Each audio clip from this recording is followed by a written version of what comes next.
The words say and tell seem similar, but they follow different grammar rules.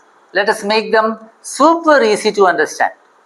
Hi, I am Suresh Kumar from Nile Institute of Languages and Education, Bangalore. Please subscribe our channel and watch till the end of this video. We use say when we focus on the words or message, like say plus something. Example, she said, I am happy. He said he was tired. If you want to mention the listener, use to.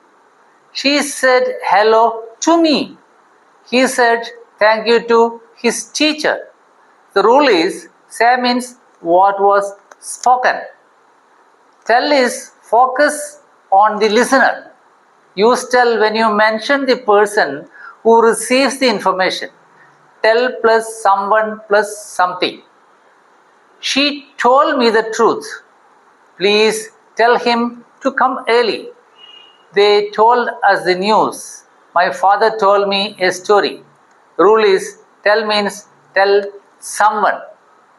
Let us do a comparison. Say is focusing on the words. Tell focus on the listener. Say something. Tell someone something. She said hello. She told me hello. Thank you.